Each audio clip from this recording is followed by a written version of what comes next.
Welcome to the Newsletter Journal's Top of Maine podcast, where we take a deeper look at the issues that matter most to the people of Newcastle and Weston County. Newsletter Journal publisher Bob Bonner and NLJ News editor Alexis Barker will go off the page and dive into the topics that deserve a different look. Welcome to the Top of Maine podcast from the Newsletter Journal, where we invite you to go off the page with Bob and Alexis to take a less formal look at the news from Weston County and Wyoming. I'm your host, NLJ publisher Bob Bonner, and my co-host is NLJ News editor Alexis Barker.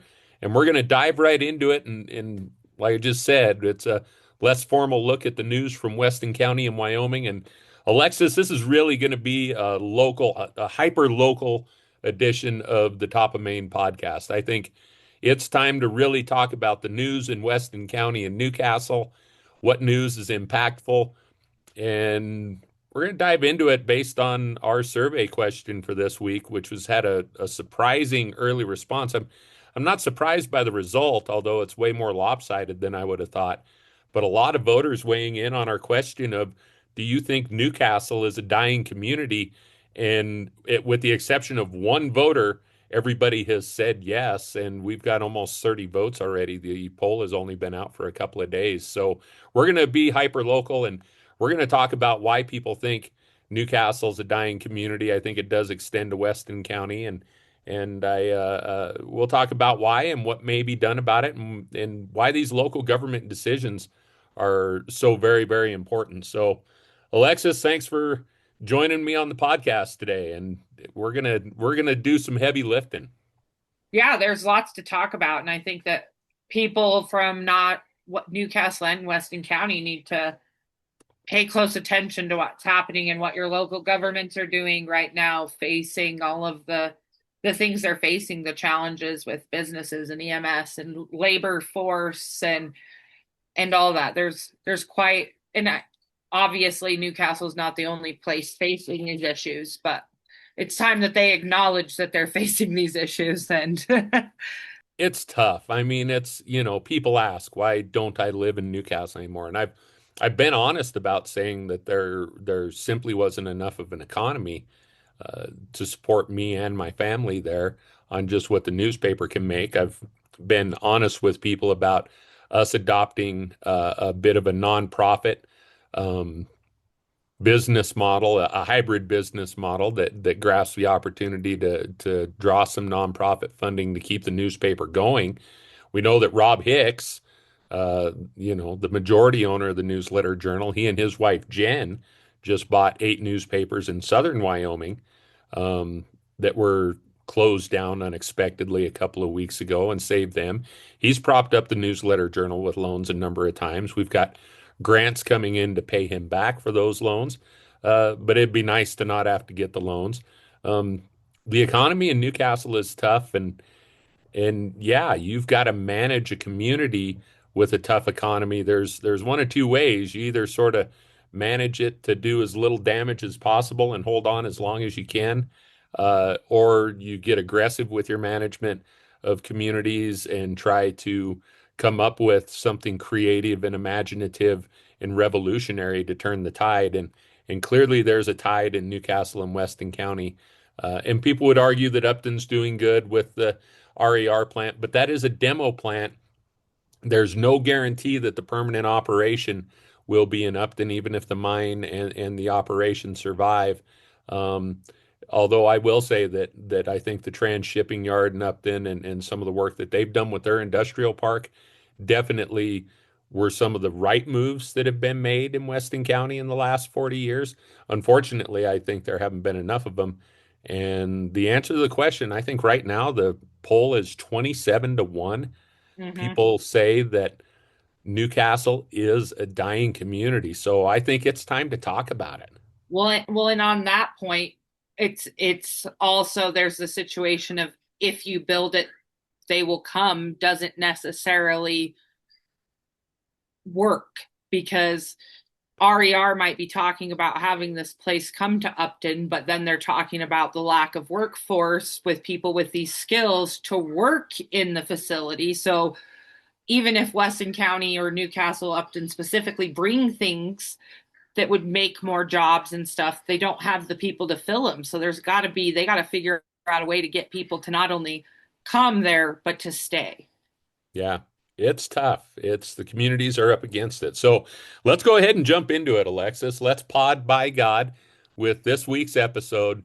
Is Newcastle a dying community? And we've already started talking about some of the indicators, and we'll jump all over. I just shot you a script. Neither one of us is really married to it, but another part of the news, something we haven't been covering is former Mayor Pam Galtieri and her husband Chris sold the pizza barn. We tend to keep our nose out of private business dealings and respect that. In a small town, there's so much government news that we have to cover and so much community news that private business people, yes, there are advertisers too. So from a business perspective, I suppose it's in part because it's necessary for survival. But the pizza barn sale, we didn't cover it in the news. Part of the reason is because one of the buyers, quite frankly, doesn't like the Newsletter Journal, another local business person. I'm trying not to drag anybody through the mud here. Um, but apparently now she and the other buyers have split up, parted ways. The Antlers apparently is not going to open again, is the plan right now. And this, I'm just talking about what I'm seeing on social media. The Pizza Barn, it looks like it is open again. I'm hearing Pam and Chris are involved again. Then I'm hearing they're not. I don't really want to talk about the rumors, but I do want to talk about the underlying drama. At the end of the day, if the community loses two more restaurants, um, I know Troycade, when I was up there in July, they had posted their sign at Outlaw Motors. They weren't doing service work anymore. I've heard rumblings about the other car dealership being for sale or sold. Um, Definitely not, things aren't trending in the right direction, and the community knows the community's on a downward trajectory. But I think there's some other questions you have to ask, right? The hospital has struggled in recent years. Is the community on a downward trajectory going to be able to right the ship at the hospital? That's tough to do. I can tell you it's tough to do with the newspaper, let alone operations of that size. The city of Newcastle is doubling down. They appear to be investing in trying to create a new future. I mean, by my math, they're going to spend about $250,000 worth of additional salary and payroll money on a couple of new management level employees at the city, and county residents are having to toy with the idea of whether or not they should commit to an EMS tax to have a full-time professional EMS service available to everybody in a county that is spreading out. People are there's less and less people, but they're older and they're spreading out. And the other part of the equation I've got on the script is the bad numbers that we keep getting from the school district, not from testing or anything like that, but the number of kids in the community is going down. Proof positive that the community is aging, and an aging community is not a growing community, is not a living community. So by definition, I suppose you've got to accept the fact that it's a dying community. Do you debate that? I got the impression Ty Owens, when I said it to him, and then we did a story, and he was quoted in the story as saying someone had told him that he was the mayor of a dying community. That was me who told him that. So I do think now I think it can be resurrected, and we'll get to that later. But I mean, what do you think, Alexis? Is Newcastle a dying community? Is Weston County a dying community? We don't I, live there anymore. We've got to qualify with that. So the state of Weston County forced the two of us into moving. And we've got some other remote. You talked about how hard it is hiring people for a plant in Upton. We've tried hiring people for the Newsletter Journal for years and have been unable to do so. It is hard to hire people to sustain businesses there. All the indicators are that it would just scream dying community. Do you argue with that at all, or is that something that you accept as well? I don't argue with that at all. In fact, I would be interested to hear what the opposition would say to try and what their reasoning would be to not believe that Newcastle was a dying community. Um, I think that the city's looking at a lot of good things. I think that there's some positive movement that could happen, but at the same time, we see them push back in a lot of ways too, or not respond to positive things that could help grow the community, both at the county and the city levels. Um, I think that in a really hard spot, and they're hemorrhaging, and I don't think there's any way to deny that. My family still lives there, and they struggle. They all struggle, and I don't think we ever hear about people not struggling there or Yeah. businesses not struggling. It's really hard to find those positive stories right now where businesses are flourishing, or there's just too many employees, or all of a sudden we've got this extra big class at the school. Like, those things are few and far between, and I think that that's something that everybody needs to kind of look at and put their heads together and think about what can be done if they want to save it from dying all the way. Well, and you know what? I think the first key is to really embrace and amplify the positives that you do have. When you do have victories. And that's why, I mean, we should, on a business front, it is hard to do business there. Um, so with the exception of the refinery, what do you have? Where do you have success stories? And right now, I think Decker's obviously right with their building that was just built a few years ago.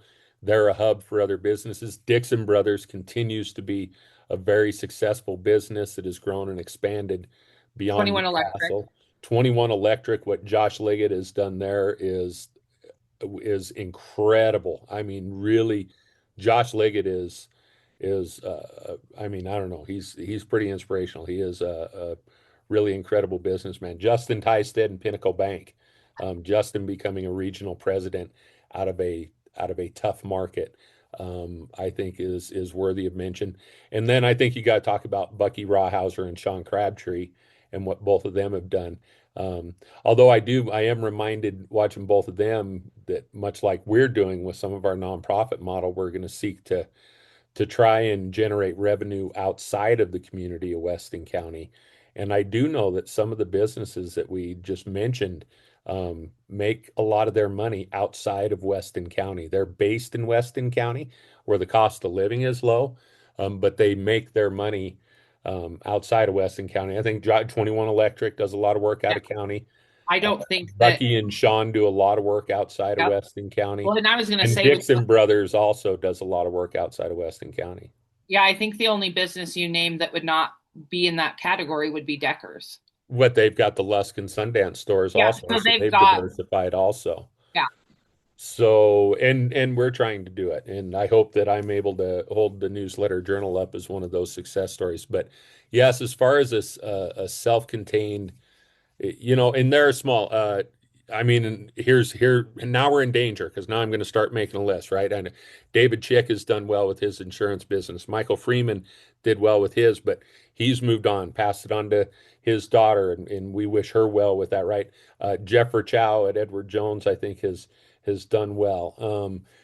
But I mean, I could probably get the list up, a little higher than that, but not much. I mean, these are people we go to and ask to be advertisers and stuff, um, and so I generally know how businesses are doing. I think some of the realtors are doing okay, and but yeah, it's not I could have done a whole episode, 10 years ago on successful business people in Weston County, but a lot of them have retired. A lot of successful businesses have fallen on hard times. Um, it's a tough place to make a living, and so yes, I think Newcastle is a dying community, but the question is, can it be saved and what needs to be done to save it? So I guess the first question is, Alexis, how optimistic are you? Can it be saved?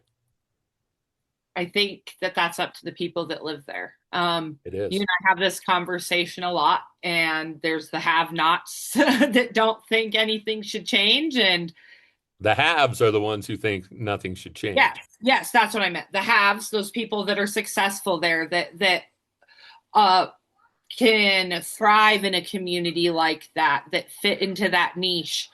Um, but there's a majority of the people aren't those.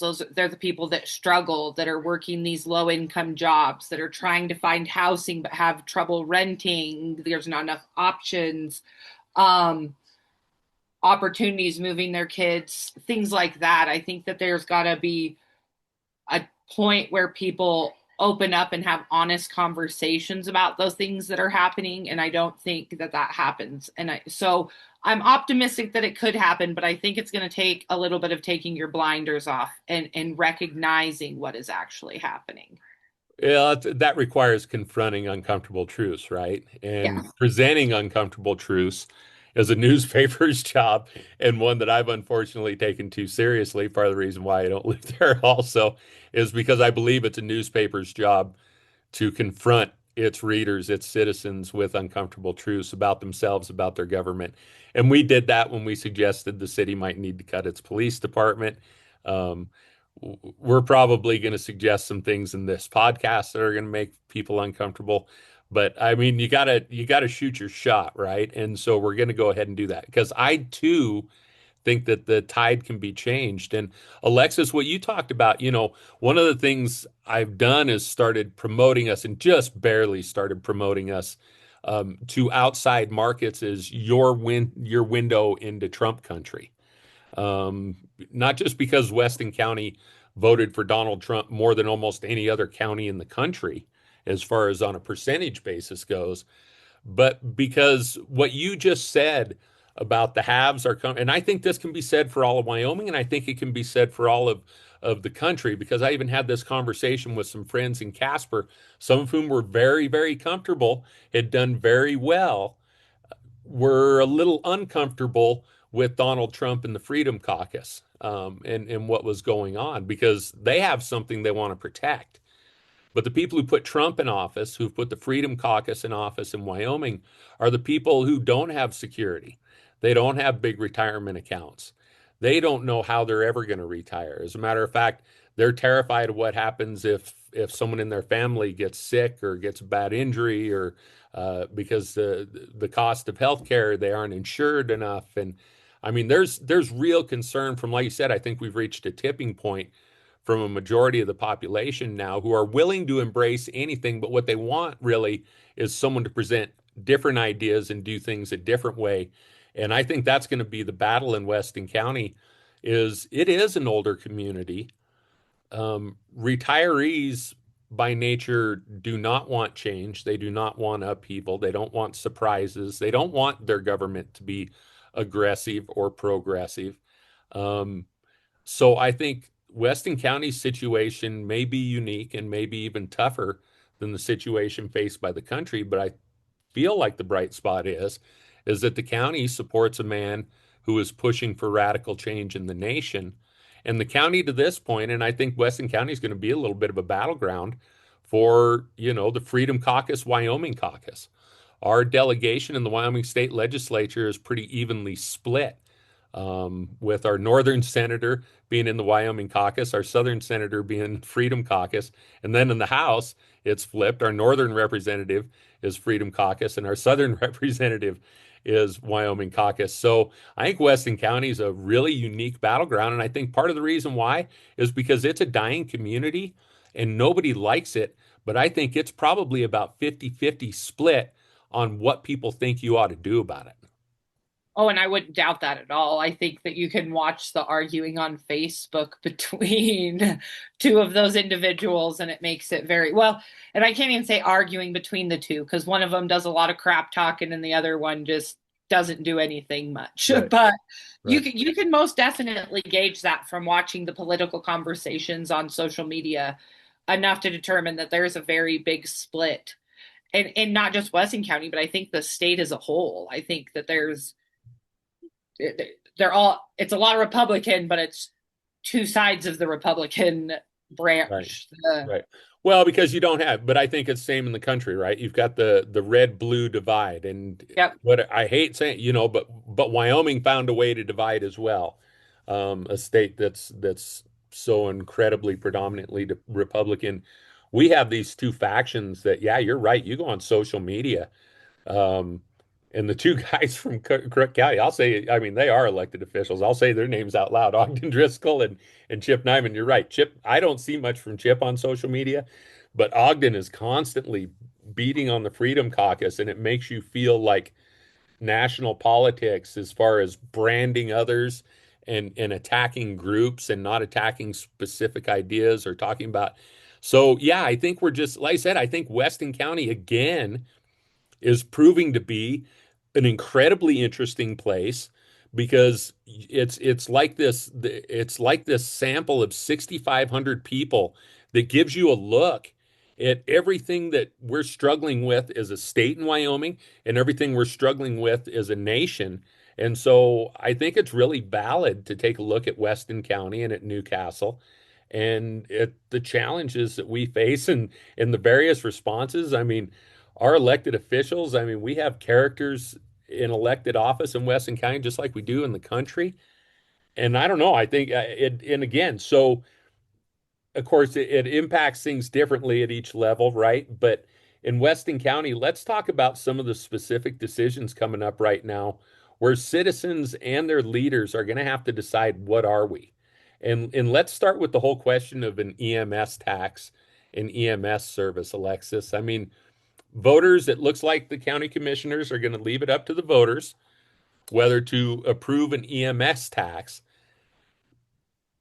but that there's a whole lot of layers and I don't even know, this is part of the reason we created the podcast is to be able to get a little bit in depth. There's a lot of layers to that EMS question. We've run a lot of stories, but I don't know if people have necessarily connected the dots. I mean, we were a volunteer ambulance service across all of Weston County until about a decade and a half ago, and Roger Hespy privatized our EMS service and created a business and delivered a great product to the community and to the county. But while he was doing that in Newcastle, Osage and Upton maintained volunteer ambulance services. And when Roger Hespy left, he had taken something that was a volunteer thing, turned it into a business, and actually sold the business and made money off of it.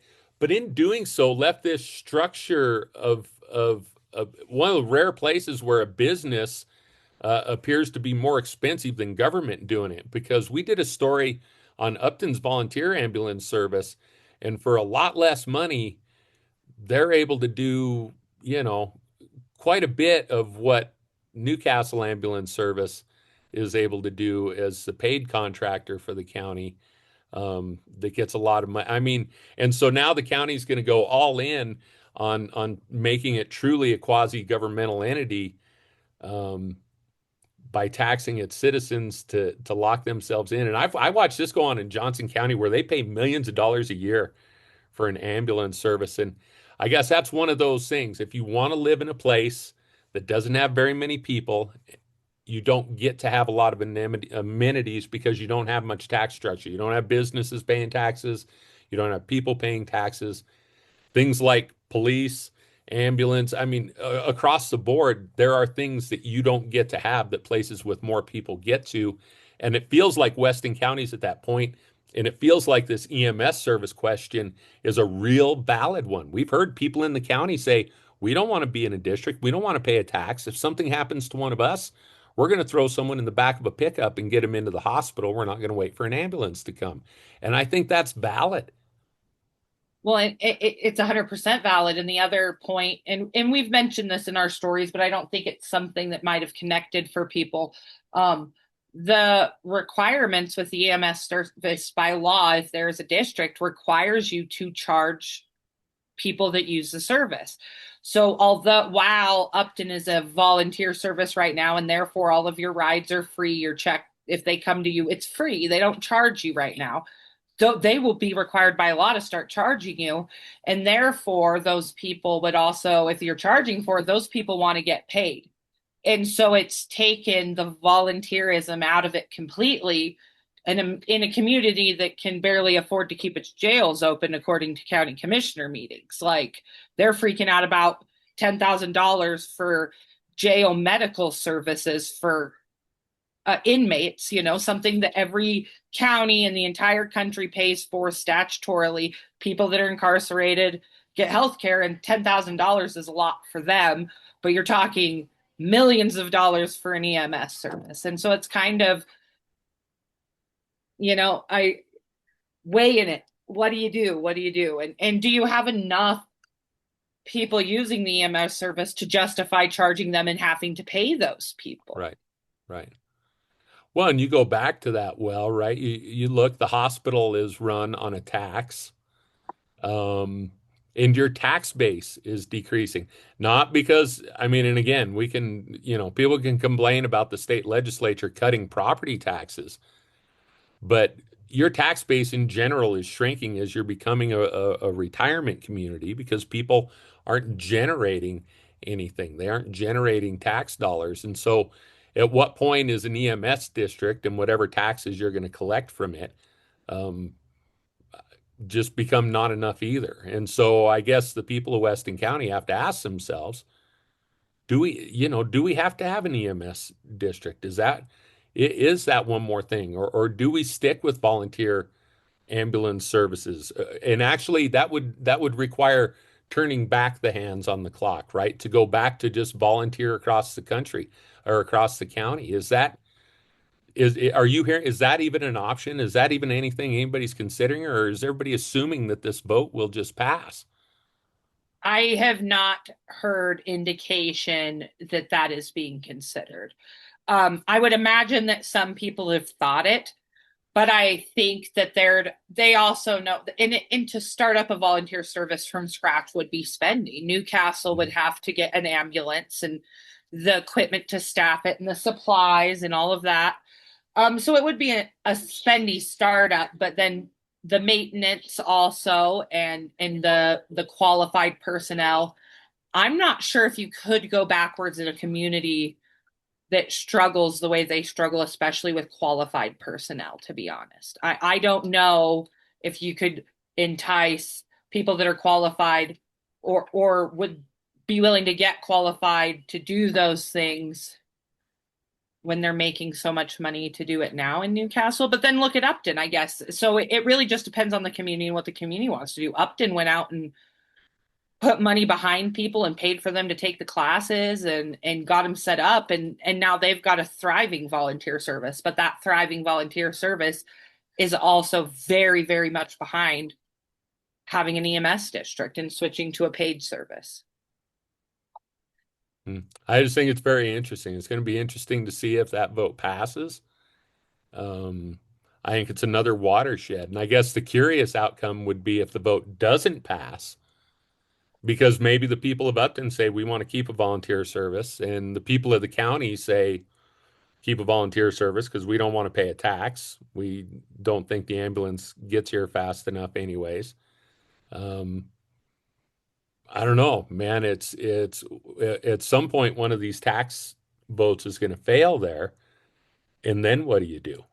Well, and I think that people need to look at this realistically as well. There issues and concerns with the current EMS district through Campbell County Health tends to come down to frustration with transfers and such. And I think that you need to just, I think people also need to be distinctive in, do we want emergency medical services or do we want a taxi service? Because I think that if you look at what Campbell County Health is doing in Newcastle and Weston County as a whole, they're meeting that emergency medical standard. It's the other stuff that people are frustrated with. Some little old lady not being able to be transferred, or a life flight having to come in that costs more money. But the moment you put those people in a ambulance transferring someone to Gillette, you lose your emergency medical. You've got to find a balance there. I Right, think. I think it right. comes down to defining exactly what you want your EMS service to provide. Because I don't think that financially that community could ever support something that does it all, even with the tax. I don't know if a tax will be enough, to be honest.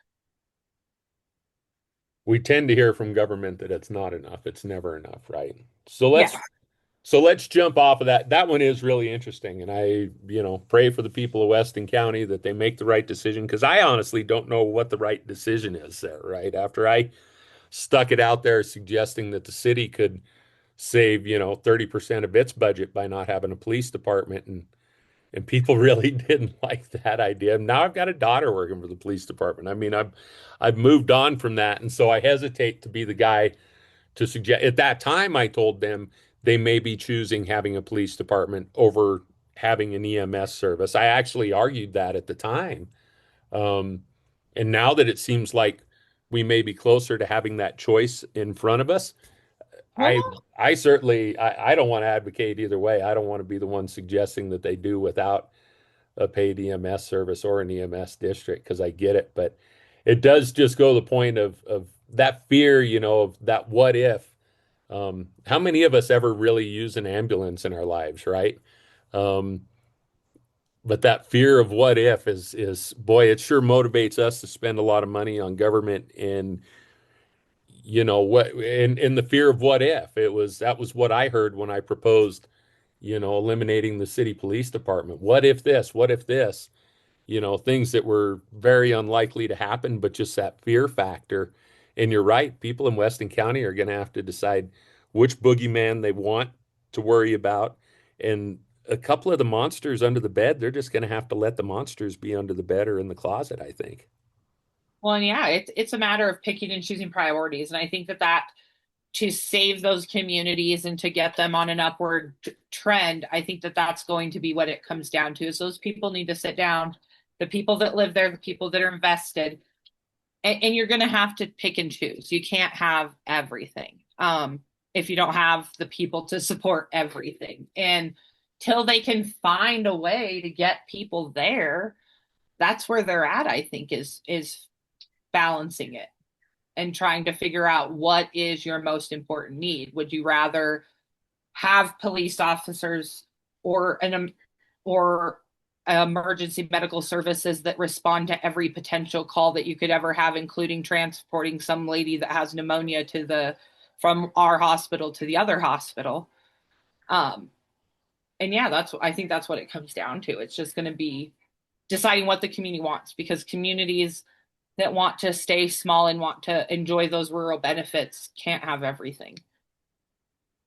So let's move on to what a community wants. Do you think the community wanted another engineer and a professional grant writer? The city of Newcastle added, by my math, now, and I'm just figuring a round number in for benefits as well, but the cost of an engineer, I believe the cost of the grant writer, Beth Blackwell, was around $80,000 Her annually. salary alone, and depending on insurance, I know insurance for an individual for those Well, government you and figure 50% more for benefits well, yeah, for, I was for gonna any say employee. I know that like for one employee at the county, insurance costs like $32,000 a year Right, for the county. right, That's not counting what right. the individual pays. Right. So you look at an $80,000 position, I think you can say that's a $120,000 payroll cost.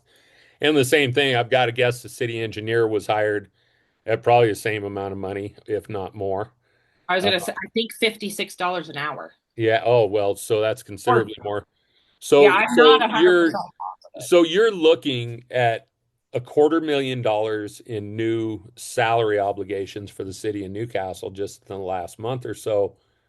And in both management level positions, right? So these aren't your and I know at the same time the police department continues to struggle to hire. One of the reasons that I'm hearing, and as we were involved in sort of the marketing for that, I did pay attention, and pay is one of the things, the pay rate for the police department for a lot of your general labor type positions, your rank and file positions. Uh, Cost of living in Newcastle is low, so you can pay people less there. But at the same time, people from the outside looking in, you talk about having trouble recruiting employees. Um, they think that those salaries are low, and so it's hard to get people to move to the community for those low salaries. Here you've got a couple of management level salaries. I mean, this is a big step for the city. This is a big investment. And again, I am not complaining about the engineer and the grant writer. If the city council is about to get aggressive and progressive and start doing some things and making some tough decisions and doing some things to really, really turn the city and its fortunes around, then it could be the best $250,000 you've ever invested. But if the city's going to keep fumbling around and avoiding making anybody mad and sort of governing in that path of least resistance manner and running the community the same way it's always been run, um, I think you're just throwing good money after bad there. And I do too. And I think that the city is very much taken a recent stance. that favors the older population over the younger population. And I think that's something that they're going to have to pay attention to. They're talking about a new park on Main Street, but kids can't ride their bike to the park. So what's the point in having a park on Main Street, right? Like, um, it's a balancing act, and I think that Blackwell and Dietrich, I think that's his last name. I can't remember. The new engineer.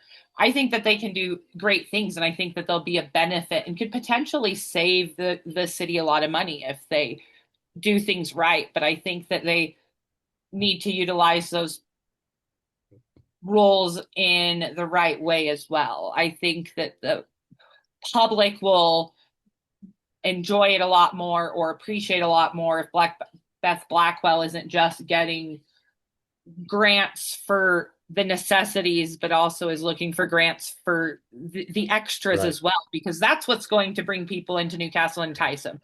When you have a bunch of parks, but every other community has a park outdoor water feature for kids at least one of their park where they can go and play in a pool or run around in a sprinkler. There's And the city council has quit responding to me on my outdoor water park idea. Um, Apparently, they don't like it. I'm continuing to pursue it because I think it's a good idea. Well, for only $250,000, which is what they just spent on salaries, I could give them a water park. But I'm trying to find some grants and stuff to have that put in. But no, my understanding is the city is not interested in me doing that at the moment. So I'm with you. Yes, you need to fix your water lines, you need to fix your sewer lines, you need to fix your streets, but you can just keep fixing that stuff and have your population continue to get older and older and your economy shrink and shrink. And you might be a ghost town with really nice streets and water lines and sewer lines. Those exist also in the world. You're right. They have to make some actual investments in things that make that community attractive. They have to make some investments in their local businesses. They have to make some investments in their local workforce. And those are things that no governments in Weston County have shown a lot of inclination to do because they're they just insist on governing themselves the way they've always been governed. And I see the city council clinging to that more than maybe any other board in the city right now. So for them to spend money on these positions, it looks like they're spending money on positions to cover their asses and say, oh, well, now here we've got people who are in management that are to blame. Don't blame us. It's these people that we hired. Um, Well, and I think that all plays a role, like going back to the police department and recruiting people into the community. Yeah, the pay for an officer might be good for Newcastle pay because housing there is cheap and you can get a 4-bedroom, 2-bath house for $1,000 a month rent or $1,200 a month rent or something. But you also got to take into the fact that you're paying them enough to cover it, but their wife has to go out of town to go to Walmart, or if they want their kids to be able to go swim in an outdoor water park, they have to travel for that. There's a balance there too, and I think that if you had more things to offer, especially for younger people, and we hear that all the time. I don't know if I don't think a rec center is necessarily the right solution, but I think that the city could make investments into this infrastructure they already have as far as like activities that would make the community a little more enticing and make it a lot easier for a police officer with a wife and a young kid to want to come there. Because not only do they get the peace and serenity of living in a small town with a low crime rate, but they can have some of those amenities that you can get from a bigger community as well. yeah, I don't think this is an irreversible trend, but I think there's going to have to be some changes. Alexis, we'll take a quick break and we'll come back to discuss things at the hospital and at the school district a little bit in our final segment of this week's Top of Maine podcast. Decker's Market has been a family tradition that has proudly served Northeast Wyoming since the 1950s. Our attractive new store in Newcastle supports stores in Lusk and Sundance, so consumers in those communities don't have to drive an hour or more just to fight their way through crowded stores and big city traffic. The family proudly offers Northeast Wyoming shoppers variety, convenience, and competitive pricing without the hassle of travel. Go Broncos, go Pokes, go Dogies. Go to Deckers. We look forward to being a part of your family traditions for years to come. Welcome back to the Newsletter Journal's Top of Maine podcast. I'm your host, Newsletter Journal publisher Bob Bonner. My co-host is news editor Alexis Barker, and we've been discussing this week's Newsletter Journal poll, Is Newcastle a Dying Community? Which so far the poll overwhelmingly, I believe the latest tally is 27 to 1. People saying, and this is small town polls. I mean, really good polls. We get like 60 or 70 respondents to. We've got 30 already in just the first couple of days. And like I said, it's clear that people are worried about the future in Newcastle and Weston County. So we're talking about it in the context of some of the big decisions facing local boards right now. We talked about the EMS district vote that will be coming up for citizens of Weston County to decide if they want to be taxed for EMS services to try and continue to keep their EMS services at their current level. And the city of Newcastle has made a couple of big hires at the administrative level, a city engineer, a city grant writer. They've invested $250,000 a year into those positions, but I don't know if they've really clearly articulated what the goals, what the motives are for those people. I mean, it's to write grants and to shore up city infrastructure, but Alexis and I both agree that they need to do more than just preserve existing infrastructure if they want that investment to be long term and to be worth it. And let's shift our gear from that, Alexis, and talk a little bit about the hospital. Boy, they're still kind of the wild child in town. They just had a couple of board members resign after a hard fought battle over the budget. I loved the fact that it was a hard fought battle over the budget because it shows that at least the people on the hospital board get it. Unlike previous hospital boards, and it all started to go south with me and the hospital board when they tried telling me there was nothing to worry about there and that there were no problems. Our hospital board is now very much acknowledged, and I think our community is very aware of the challenges facing our hospital financially. Um, I think they're doing the hard work. I give Kathy Harshbarger a lot of credit. To have sort of two malcontents on the board resign after that budget battle was disappointing for me because I would have liked to have seen them continue to be malcontents. Because I think you cannot be comfortable and solve Newcastle's problems. I think Newcastle's problems can only be solved through discomfort. And so that said, I was kind of happy to see Dottie Silty and William Curley take those new positions on the board. They were the only two people who wanted them, but I think they're going to be pretty good. I know Dottie Silty's got some fight in her because she's been mad at me for a few years. Um, but she has some data expertise. She's a very smart lady. Um, and so I think her expertise and experience I think are going to be very valuable, and I think Dottie speaks up when it's appropriate, and so I appreciate her being there. And William Curley, we've had a long relationship with William, not always a great relationship, but he's an intelligent man, and his heart's always been in the right place. And he and I don't always agree, but he's a guy who is willing to be uncomfortable. And I think I certainly think he's a better board member than my problem with him was as county attorney. But as a board member, William's always been a pretty good advocate and a pretty honest arbiter. And I think he's another good fit for a hospital board that has some really, really hard work to do still. I do too. I think he's going to keep him honest, to be frank. Um, I think he, being a county attorney before, he knows a little bit about some stuff as far as meetings and uh, discussions, and I think that he's going to bring a different perspective with his legal background that I think will be good. And I think that Dottie's, you can't beat having somebody on there that knows numbers.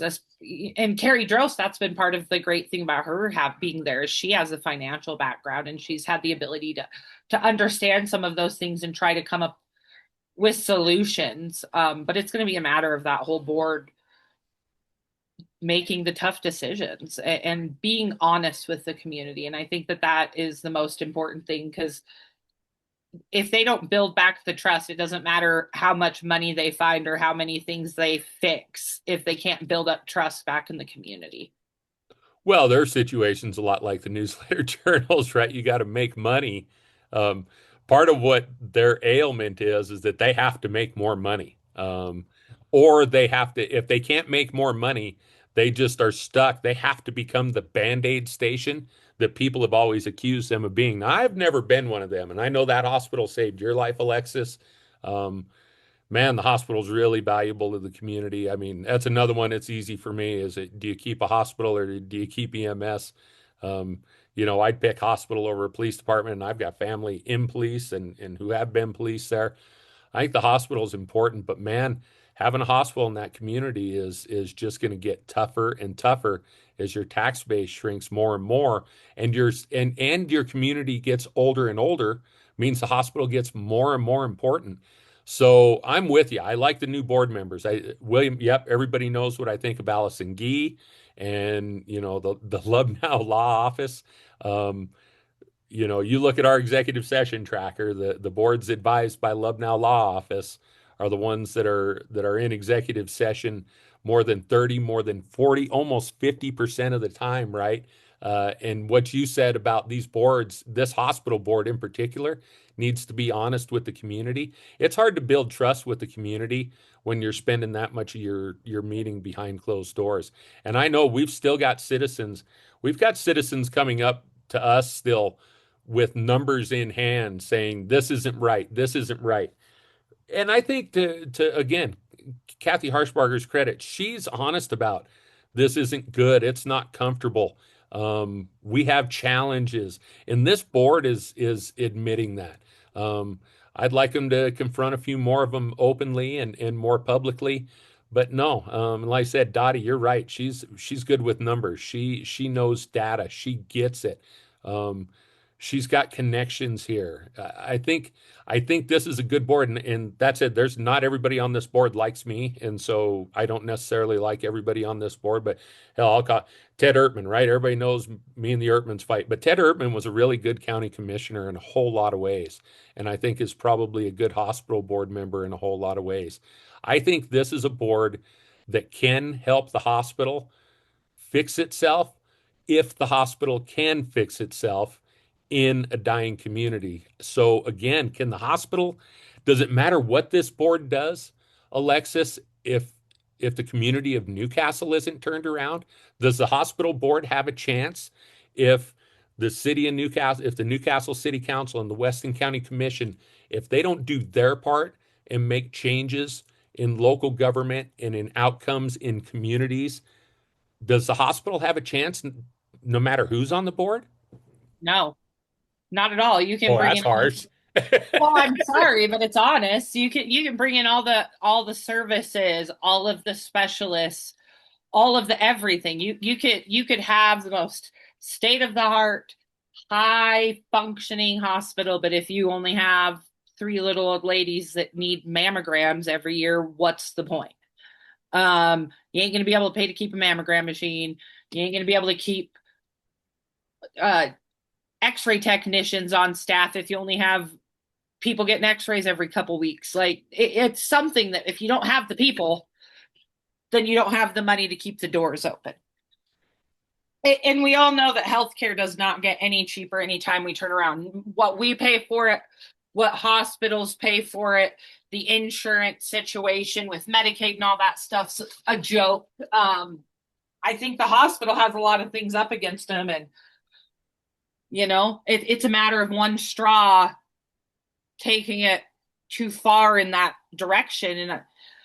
And to be honest, I don't know if that final straw hasn't been laid yet or not. Like it soon enough we'll be able to find out, hopefully.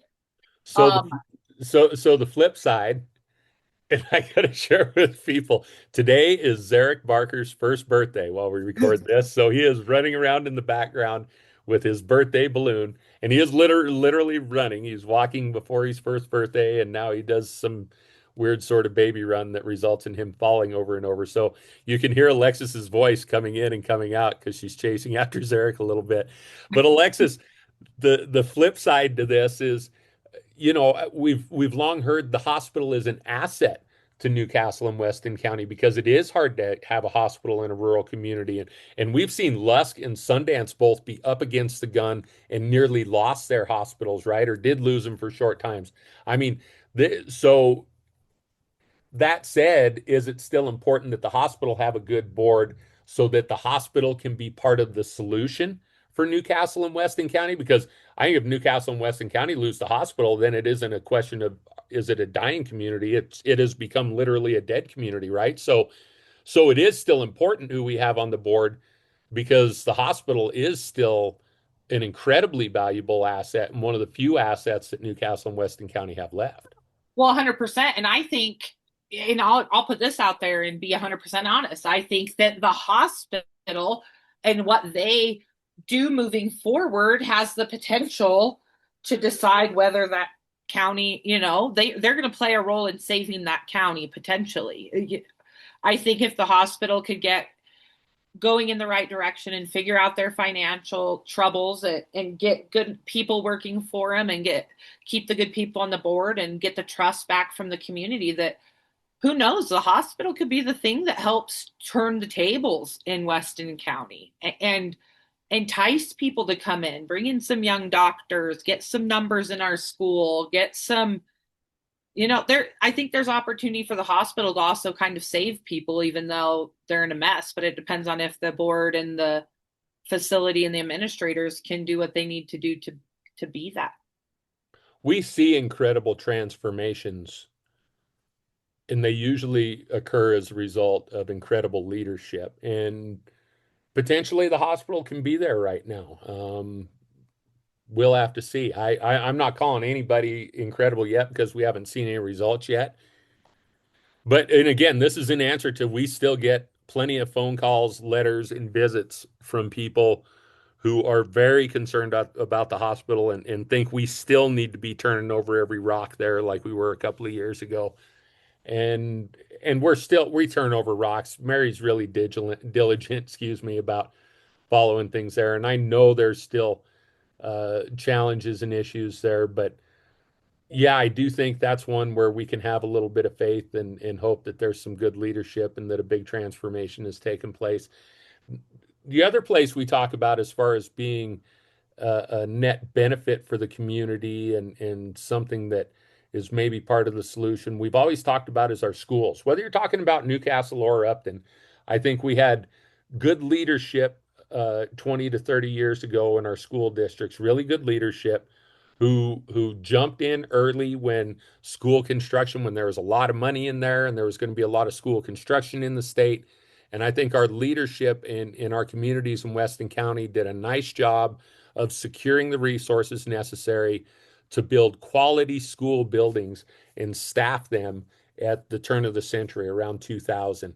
And that's long been held up as one of the advantages of living in Newcastle and Weston County. But again, bad news on the school front as far as enrollment numbers. We see continued declining enrollment in Newcastle, at least, Alexis. And, those schools were supposed to be a draw, and I think they are. I think people come to our community. I think they think our schools are outstanding, but we don't have people moving to the community with school age kids. That's not happening. So the benefit that we're supposed to be getting out of the schools, we're not getting.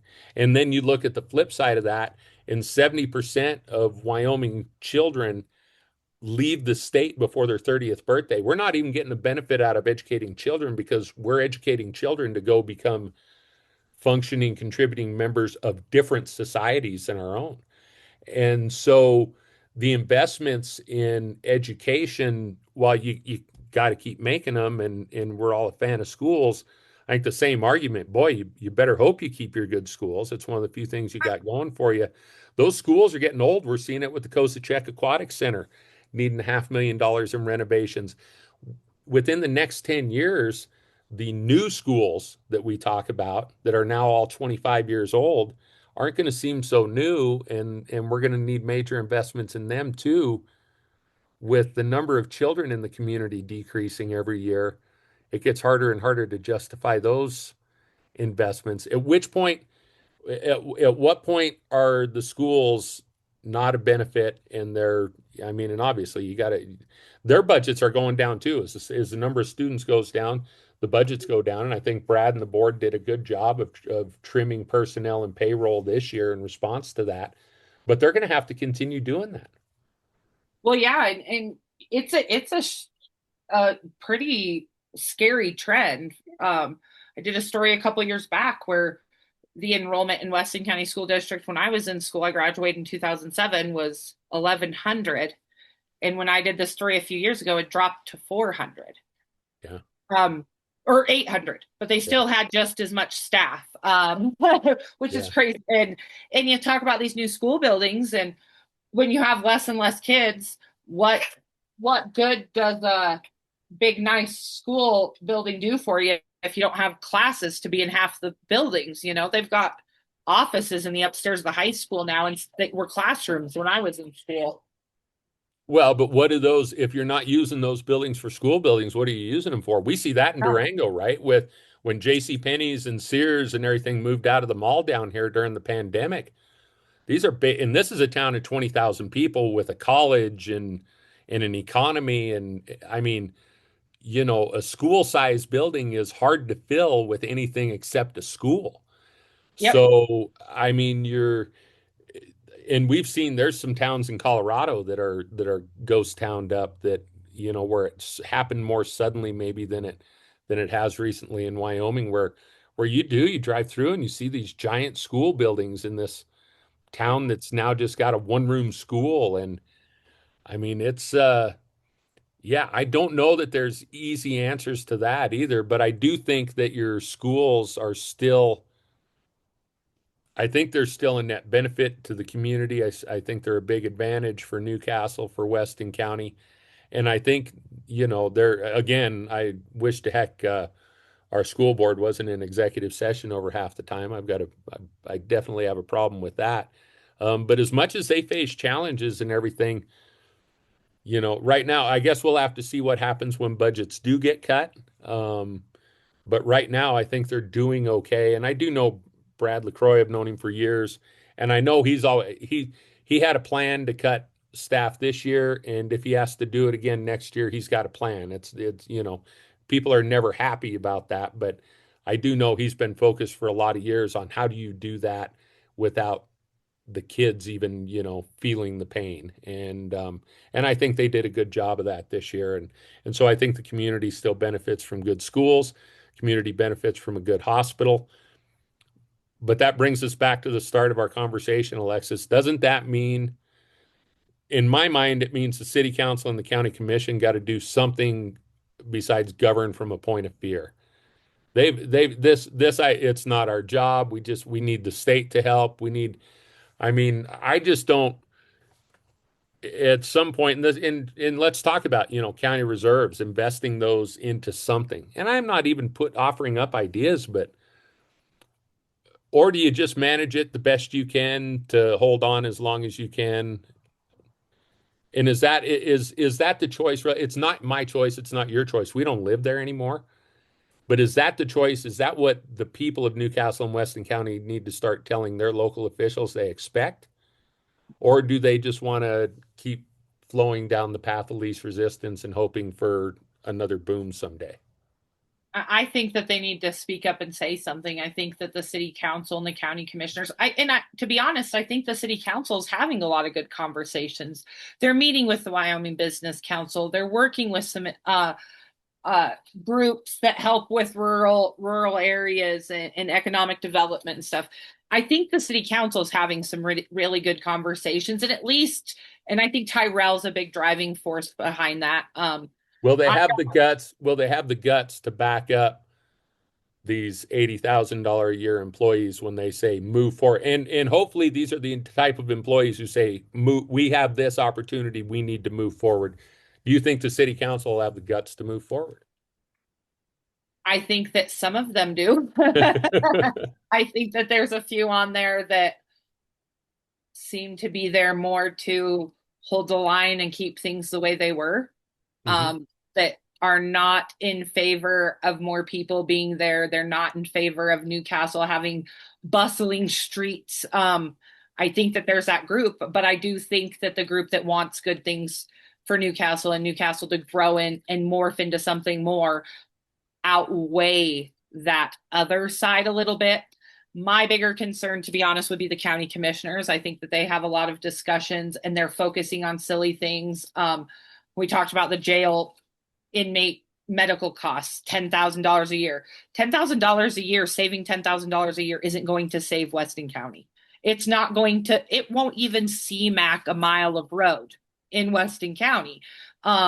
I think that Weston County needs to start thinking bigger. I think they need to start talking bigger. And I think they need to stop worrying about the little things that there's nothing that five-person board can do to change and focus on the things that they might be able to change. They just got a new landfill in Weston County.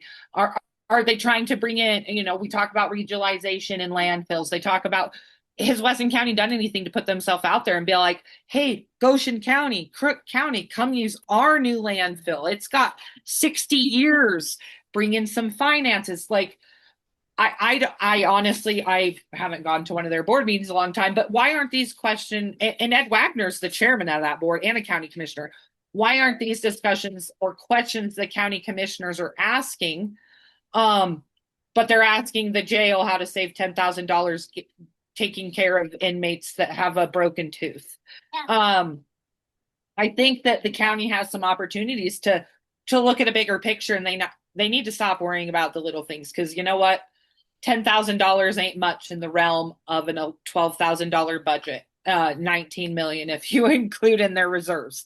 $10,000 ain't crap. $10,000 ain't even going to keep your lights on. Well, and there's nothing you can do about it. I mean, Well, yeah, I hate hearing about unfunded mandates. Your government, you know, don't whine about the job you wanted. well, yeah, That's the I think decision. There's never enough money, you know, get the job done. And I think you're right. Let's talk real quick.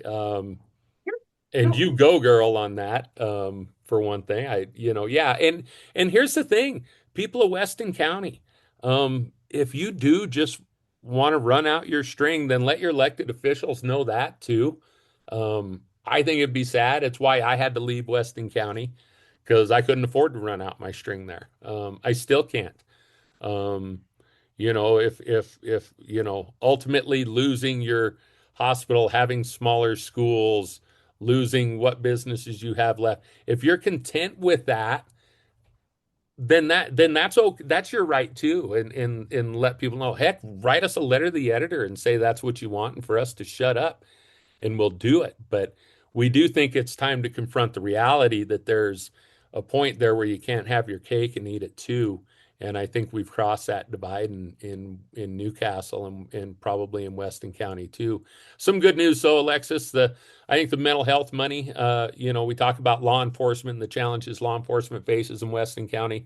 The mental health money coming out from the state in that new program that's going to potentially help the county. It's another one that we hear as an unfunded mandate. But that program, which you were the one who shared it with Weston County law enforcement officials, I don't think they'd even heard about it until you contacted them to ask them what they thought about it. And I was glad to see both of them sign up, because yes, we do suffer from a lack of mental health services in Weston County, while seeming to have an increase in medical health or mental health issues there. So it's good to get a little help and get a program that looks like it might take at least a little bit of a dent out of that. Yeah, and that's it. And it'll be interesting to see. Hopefully we spark some conversation. That's what our podcast is supposed to be for. I hope our county officials and other people, that stakeholders, I don't like that word always, but stakeholders, people in Newcastle and Weston County, start to ask some questions and to have some good conversation, because that's something no one group of people is going to solve this problem. It's going to take a lot more than a 5-person economic development board, or the 7-person city council, or the 5-person county commissioners, or even the hospital board. The public at this point really needs to have a stake in the game and needs to come forward and to have some honest discussions and some ideas. And even more than just the community, I'd say the younger people, those younger people in their 20s that are in Newcastle and Weston County raising their kids, those people that don't want to leave, those people that want their kids to grow up in Newcastle and graduate an NHS Dogie just like they did. Those are the people that are going to have to step up and come forward and offer some solutions and do a little bit of soul searching and becoming a more active member in the community, because we hear it all the time. There's that group that already does it, and it's going to take the people that aren't in those groups that already do everything to make the difference. Because if it was the groups of people that already do everything, Newcastle would be the most successful rural community in Wyoming or the country. But because they have got a great group of people that step up and do everything, it's getting the rest of the people to come to the table and offer something.